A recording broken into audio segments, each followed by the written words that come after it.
Olá, seja muito bem-vindo, seja muito bem-vinda, professor André Adriano, para estudar com você o tema Direito Constitucional. E este é o nosso bloco de introdução à própria ideia do direito constitucional, que acaba passando essencialmente pelo domínio da Constituição. Então, o primeiro passo, aí, o primeiro espaço que nós devemos analisar quando estudamos o direito constitucional é pensar e entender como a Constituição se encaixa na nossa vida, na nossa estrutura jurídica. Como assim, André? Deixa eu pegar aqui minha canetinha, porque nós vamos nos embrenhar aí pelo maravilhoso mundo do direito constitucional. A minha aproximação inicial sobre essa temática vai recair sobre o tema. Deixa eu selecionar aqui a cor. Muito bem, a canetinha aqui vai ser a ideia da importância. Então, começo falando sobre a importância e a estrutura da Constituição. Esse é meu ponto de partida. Qual que é a importância e a estrutura da Constituição? Começando, logicamente, por que ela é importante? Costuma-se dizer, eu gosto muito dessa expressão, que a Constituição ela é a pedra, a pedra não, né? A pedra é a nossa pedra angular, é a pedra angular de um Estado soberano, é a pedra angular de um Estado soberano. Veja, aqui, antes de desenvolver melhor alguns elementos, quando eu falo de pedra angular, estou falando do fundamento da própria base, né? O fundamento do próprio Estado soberano, ou de qualquer Estado soberano. Eu já melhoro isso. Nós temos, é verdade, alguns estados soberanos não democráticos que se baseiam num modelo constitucional. Existir uma constituição em si não é uma garantia de que aquele estado é democrático, de que aquele estado ele de fato respeita direitos e garantias individuais. Isso, lógico, a existência da Constituição é um indício de que isso se apresenta, mas não é a verdade absoluta. Então, qualquer Estado ele deve se basear modernamente nesse conceito de uma Constituição.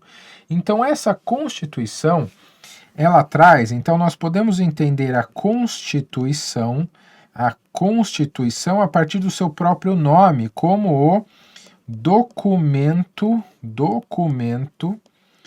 que constitui literalmente o Estado, que constitui o Estado.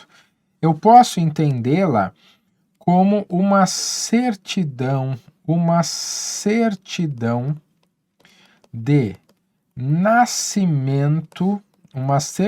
de nascimento, do Estado. Ou, se é um Estado que já existia e tem aí uma nova certidão, eu posso pensá-la como uma reafirmação da sua existência. Veja só aqui dois modelos. Pensemos, por exemplo, no modelo dos Estados Unidos da América. Até hoje, até o presente momento, eles existem com base na mesma Constituição. Então, eles têm a mesma Constituição sem alteração na sua base, embora ele tenha outras. Então, eu vou colocar aqui, a Constituição Americana de 1787 é até hoje a mesma na sua essência. Ela teve, lógico, várias emendas, mas ainda assim ela tem a mesma base fundamental de 1787. Já no caso brasileiro, por exemplo, no caso aqui do Brasil, nós temos atualmente a Constituição de 1988, que é não a nossa primeira nem a nossa segunda, mas ela decorre de uma sequência aí bastante relevante de constituições, mas ela hoje é o que dá característica, o que nos dá nome, o que nos dá estrutura. Eu sempre gosto de lembrar que a Constituição é tão importante que até o nosso nome decorre do que ela expressa. Nós nem sempre tivemos o nome que adotamos hoje, que é a República Federativa do Brasil. Nós já chamamos, eu não estou nem falando daqueles nomes que os portugueses atribuíram quando da invasão lá em 1500, mas constitucionalmente nós já chamamos, e assim, é um nome muito criativo, nós já fomos chamados de Estados Unidos do Brasil, por influência de um jurista famoso que era o Rui Barbosa. Ele era um americanófilo, então ele queria aí fazer um simulacro dos Estados Unidos da América aqui no Brasil, então deu-se para o Brasil constitucionalmente esse nome. Felizmente não é mais o nome que utilizamos, até pela falta de originalidade, então somos uma República Federativa do Brasil, esse é o nosso nome completo. Então, é a Constituição, esse documento básico, esse documento essencial de caracterização do Estado como ele é. E lógico, essa Constituição, pensando aí na sua estrutura, ela vem, no nosso caso especificamente, pensando aqui na noção de estrutura da Constituição, pensando na sua estrutura, ela é moldada, ela é pensada de acordo com uma estrutura propriamente jurídica. E nessa estrutura básica da Constituição, nós temos o chamado preâmbulo, que é aquele que antecede o texto, vou chamar aqui de texto base da Constituição Federal. Então, nós temos um preâmbulo que aparece antes do texto base da Constituição Federal. Ponto importante, esse preâmbulo aqui, de acordo com o próprio STF, esse preâmbulo não possui força normativa, isto é, o que está escrito no preâmbulo não determina uma obrigação, uma atitude por nós brasileiros ou por qualquer pessoa. O preâmbulo é simplesmente uma exposição, é uma introdução ao que virá. E essa polêmica acaba existindo porque no preâmbulo há uma expressão que contradiz o texto constitucional. O preâmbulo menciona a expressão, a referência a Deus, seja qual for aquele Deus adotado pelos constituintes. E essa expressão ela é incongruente com a Constituição em si, que assegura que o Brasil é um Estado laico. Então, como pode dizer que o Estado laico, mas os constituintes atuaram aí sob a proteção de Deus? Não faz muito sentido. Então, para não vamos dizer assim, piorar a situação, o Supremo simplesmente disse, olha, o preâmbulo não tem força normativa, então a gente não tem que se preocupar, não tem conflito, o que manda é o texto base da Constituição.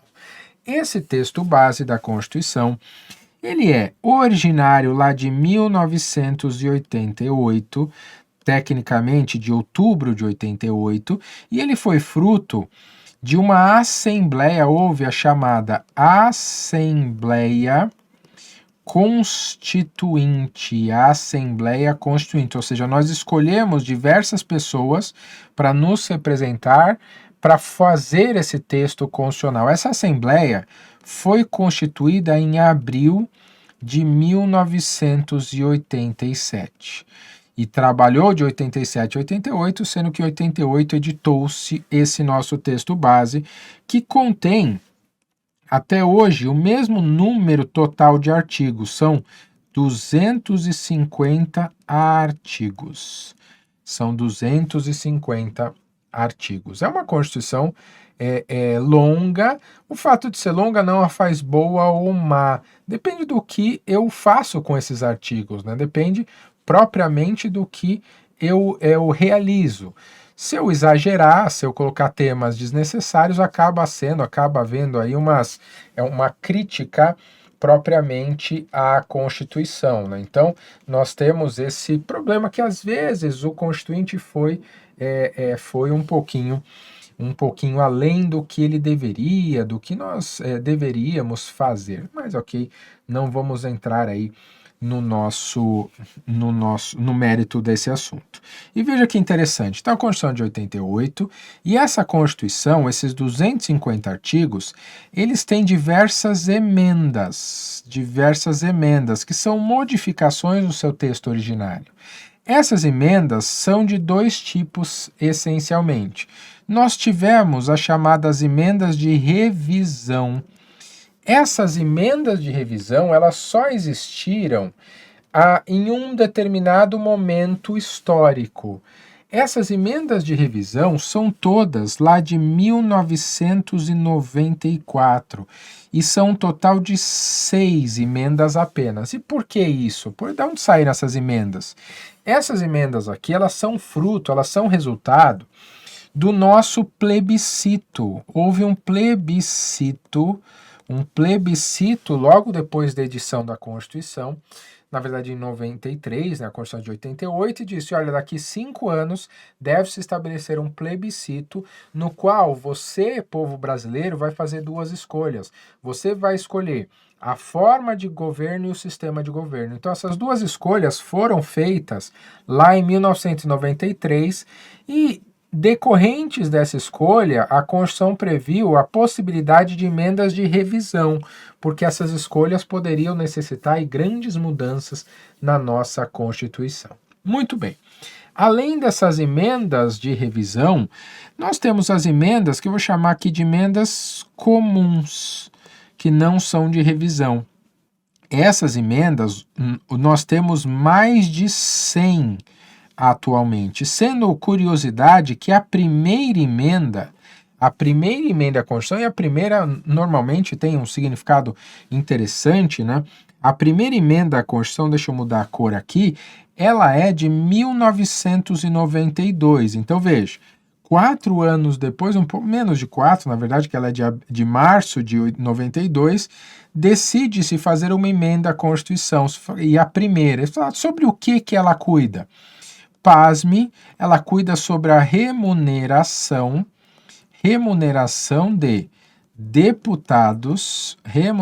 de deputados, estaduais e vereadores. Olha que interessante. Nós passamos aí mais de 1 ano fazendo uma Constituição, redemocratizando o nosso sistema e na hora de perceber, puxa, faltou alguma coisa, a gente precisava mexer nisso. Quase 4 anos depois, pouco mais de 3 anos depois, puxa, a nossa primeira emenda qual vai ser? Olha o símbolo disso. Vamos ver o salário do pessoal. Então, isso é fato, tá?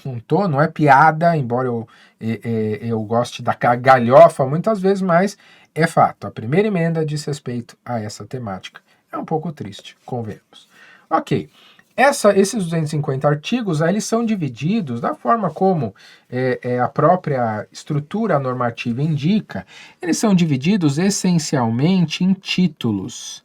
Nós temos a divisão da Constituição em títulos, e esses títulos representam os principais assuntos que são tratados pela Constituição. Por exemplo, o título 1 fala dos princípios fundamentais, o título 2, direitos e garantias, título 3, organização do Estado, e assim sucessivamente. Depois, título 4, organização dos poderes, chegando na sequência com o nosso título 5, a defesa do Estado, depois tributação e orçamento, ordem econômica, ordem social e assim sucessivamente, até chegarmos, são um total de 9 títulos, tá? Nós vamos do título 1 até o título 9, que fala das disposições gerais, lá terminando, como eu já disse, no artigo 250. Mas, além do preâmbulo e do texto base, nós temos um último elemento, que é o chamado ADCT. O que é a ADCT? É o ato das disposições constitucionais transitórias. Então, o ADCT, ele é feito também no mesmo contexto original da Constituição. Para quê? Qual que é o objetivo desse contexto original? Para que nós acrescentamos esse ADCT? Justamente ele tem o objetivo de fazer a transição da Constituição Federal de 1967 para a Constituição Federal de 1988. há uma série de direitos, garantias, há uma série de elementos organizacionais que eu necessariamente preciso revisar, preciso verificar para ter aí uma exata noção do que de como alguns direitos vão ser observados do ponto de vista da nova Constituição. Então, quando eu mudo o sistema constitucional, é como se eu mudasse repito, a certidão de nascimento do Brasil. Eu vou mudar características centrais do Brasil e, para tanto, eu preciso estabelecer alguns elementos de transição entre os dois regimes, especialmente com a volta de um regime democrático. Mas nós temos aqueles direitos que eu preciso verificar a sua permanência, aqueles direitos que eu preciso verificar se eles vão ser revertidos, a coisa julgada, aqueles elementos, como fica com a transição constitucional, a moeda, entre outros assuntos importantes, ok? Então essa é a nossa estrutura mais básica da Constituição. No seu material aí eu coloco os principais tópicos que ela acaba trabalhando. Mas veja só, aqui comigo, além dessa estrutura, eu tenho um segundo elemento que eu preciso passar com você, que é o seguinte, veja só. Quando nós estamos aí superado esse ponto sobre a nossa estrutura, um dos pontos centrais quando nós falamos da Constituição é a ideia da sua hierarquia. A Constituição, além de ela ser especial pelo fato de ser aí a certidão de nascimento, vou chamar assim, do nosso Estado soberano, a hierarquia constitucional ela é um elemento importante. Por quê? E aqui eu vou fazer aquela famosíssima pirâmide, que tem um erro estrutural nessa pirâmide, aqui na verdade no nome dela, né? Essa pirâmide que não é, embora seja chamada normalmente de pirâmide, é a pirâmide de Kelsen. É a pirâmide de Kelsen. Aqui só um detalhe, né? Um disclaimer para você, que aqui aluno alfa tem as suas vantagens. A pirâmide de Kelsen que não é de Kelsen, tá? É baseada nas ideias de Kelsen, mas não foi feita por ele. Não, André? Não, essa pirâmide ela foi feita por um aluno do Kelsen, e pelo Adolf Merkel, e não pelo Kelsen propriamente dita, mas a gente referencia a Kelsen, primeiro porque por vezes é assim que aparece no concurso, porque convenhamos, muitos examinadores não estudam devidamente as coisas, só aceitam, mas é fato que essa pirâmide ela é baseada no pensamento do Kelsen. E o que essa pirâmide tem de importante? Esse é um assunto que em outros momentos ele acaba sendo retomado, mas só para deixar aqui de uma maneira visual mais chamativa, eu vou usar aqui até as cores da nossa bandeira nacional, porque eu sou só por curiosidade, para manter aqui o amarelo, o azul, o verde e o nosso branco. Então pense assim, olha só, qual que é a ideia dessa pirâmide, por que ela é importante? Essa ideia piramidal, ela representa o nosso ordenamento jurídico, E esse ordenamento jurídico, ele é assim representado por dois motivos. O motivo número 1 é justamente a referência de que nós temos uma hierarquia nesse sentido, em que aqui o ápice da pirâmide contém as normas que determinam as normas que lhes são inferiores. Então é basicamente como se essa norma aqui determinasse o que essa norma diz e essa norma aqui determinasse o que essa norma diz. Como assim, André? E você pulou sim, é proposital. Essa ideia de hierarquia diz respeito à determinação do conteúdo dos atos inferiores pelos atos superiores. Jamais um ato que está aqui nesse espaço verde pode contrariar o que está aqui no espaço em branco, que é a nossa Constituição Federal. E jamais o que está em amarelo pode contrariar aqui o que está em verde. Veja, o que tem nesses lugares? Na base da pirâmide, que é onde eu tenho mais normas, eu tenho os chamados atos normativos. E quando eu falo ato normativo, quando eu falo de norma, é simplesmente um comando, uma determinação imposta pelo Estado, tá? Então, o ato normativo secundário é o que está na base da pirâmide. E, logicamente, o que está logo acima são chamados atos normativos primários. Atos normativos primários. Então, são atos normativos primários e secundários. Aqui no ápice da Constituição, nós temos o que hoje se designa como bloco de constitucionalidade. Bloco de constitucionalidade. Esse bloco ele é assim chamado porque ele é composto da Constituição propriamente dita e de todas as emendas a ela.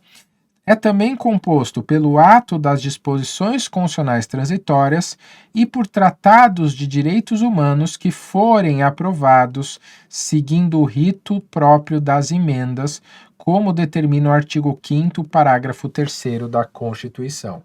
Eu registro que esse assunto especificamente vai ser melhor analisado no momento oportuno.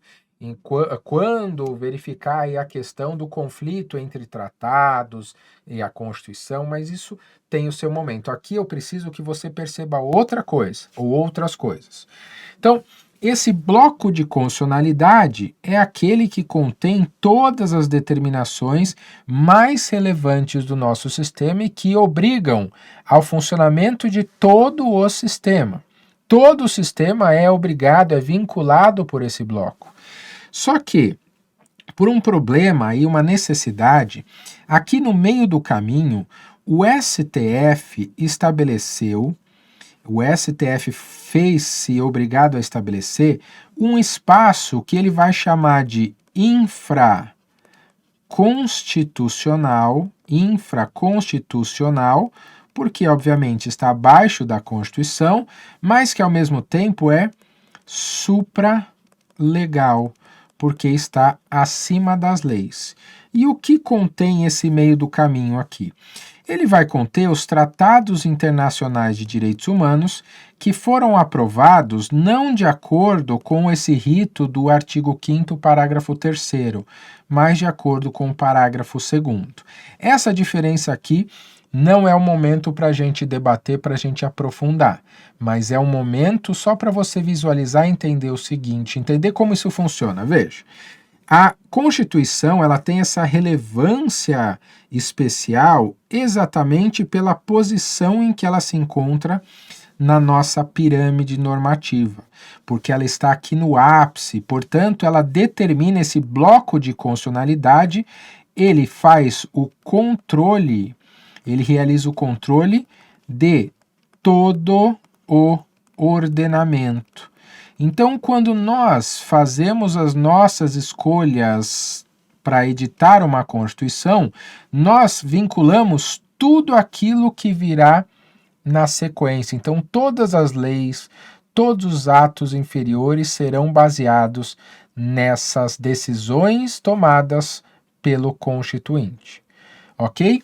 E só para diferenciar aqui, embora isso seja um assunto mais específico em momento oportuno, quando eu falo de atos normativos primários, eu vou te dar exemplo, as nossas leis.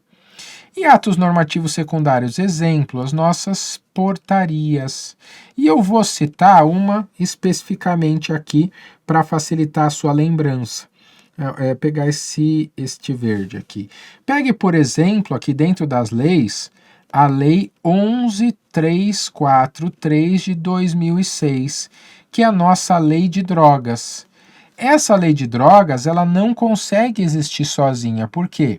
Porque ela precisa de uma portaria, que é a portaria 344 de 1994, que 88, eu lembrei da Constituição, saiu o número errado, 1998, na verdade, que é do secretário de Vigilância Sanitária lá do Ministério da Saúde.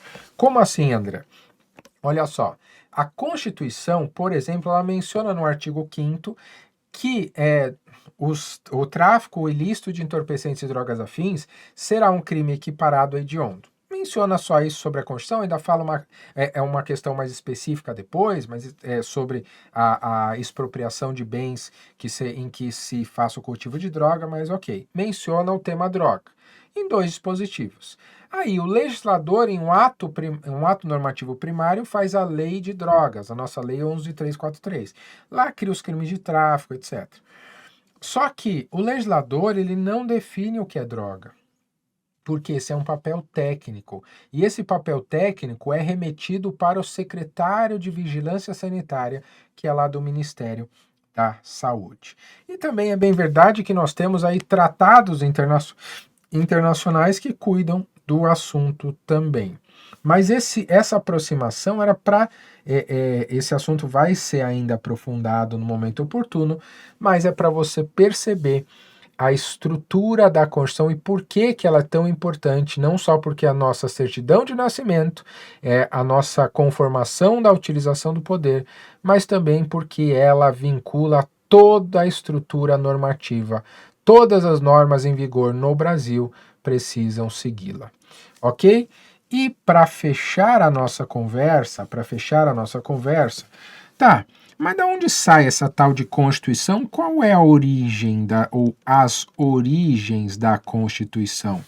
Qual a origem ou as origens? Eu vou colocar aqui como 2 tipos de origem, numa leitura para facilitar.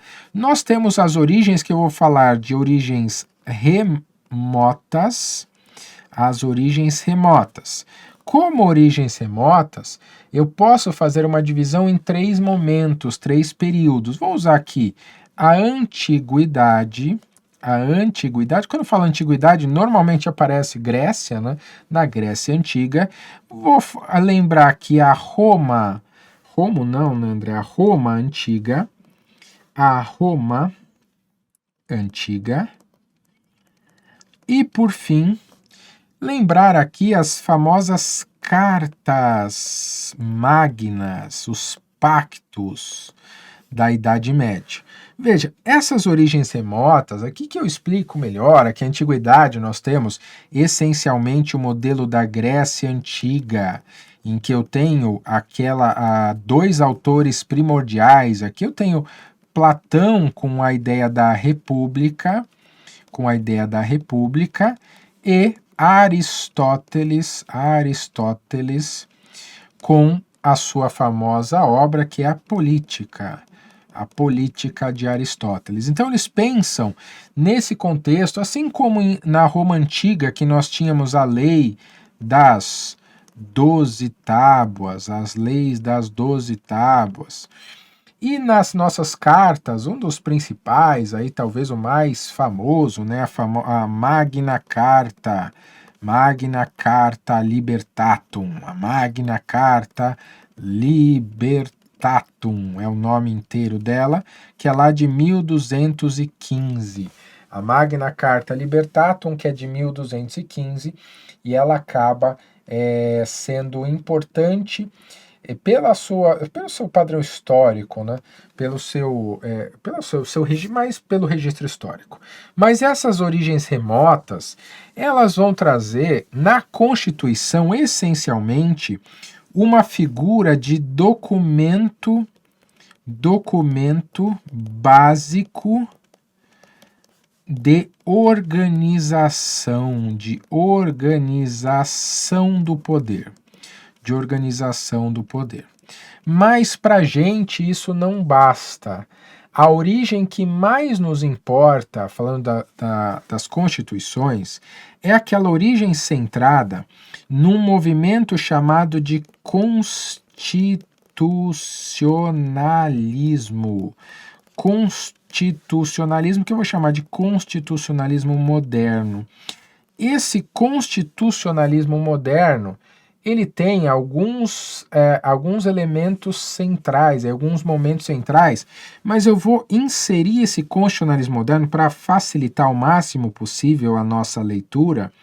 Esse constitucionalismo eu vou inseri-lo no contexto da revolução da Revolução Francesa. Da Revolução Francesa. E a Revolução Francesa que gera não só a famosa declaração dos direitos do homem e do cidadão, que é do mesmo ano da Revolução Francesa, mas também que acaba gerando a já mencionada Constituição dos Estados Unidos da América, que é um pouco anterior, de 1887. Mas, André, a Revolução Francesa, que também é de 1789, como que ela pode gerar um movimento que lhe foi anterior? É, sobretudo pelo contexto, tá? O contexto aqui, eu vou até substituir, ao invés de colocar a Revolução Francesa, embora a ideia não vai mudar, mas o modelo que foi o propulsor de todas essas mudanças, essencialmente foi o chamado Iluminismo. O Iluminismo, marcado aí pela ideia da iluminação, do trazer às luzes aquele pensamento da Idade Média, também conhecida como Idade das Trevas. Então, a partir do movimento iluminista, ele contagia não só a Europa, com especialmente a França, né, trazendo aí a Declaração dos Direitos do Homem e do Cidadão de 1789 e a Constituição Americana de 1787. Qual foi a grande mudança aqui? Por que essa é a fonte mais próxima do nosso pensamento constitucional aí? Por que esse elemento acaba sendo tão importante? Porque a partir desse movimento iluminista e do constitucionalismo moderno, especialmente de uma obra aqui que eu vou fazer menção porque alguns concursos já cobraram, que é a obra do famoso Abade C. Opa, faltou um I aqui. Abade C.I.E. Abade C.I.E., que escreve o livro chamado, é um folheto, né? O que é o terceiro estado. O que é o terceiro estado. Esse livro aqui, que já apareceu em concurso, foi uma das bases da do próprio movimento constitucionalista. Como assim, André?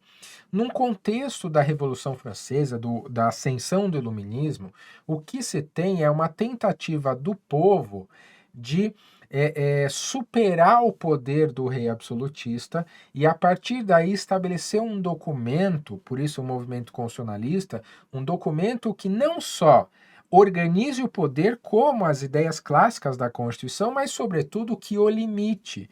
Então, o Iluminismo, além da organização do poder, estabelece a Constituição como principal elemento de limitação ao exercício do poder. Isso é central. Então a Constituição não só organiza, mas limita o poder do Estado e com isso atribui ou reforça os nossos direitos, as nossas liberdades individuais. Então, falando em origem da Constituição, no seu material eu coloco alguns elementos a mais, mas o fator característico, o fator central é, sobretudo, essa atenção que devemos ter com o movimento constitucionalista em estabelecer limites ao poder do Estado e agregar direitos aos indivíduos.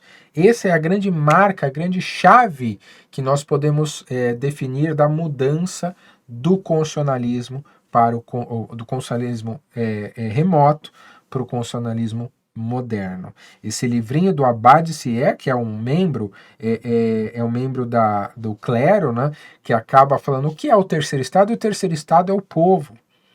Que ele faz aquela leitura, nossa, mas o povo é a maioria, o povo ele domina os espaços, mas ele é o que nada tem. E aí nós tínhamos lá clero e nobreza e o povo se dando mal.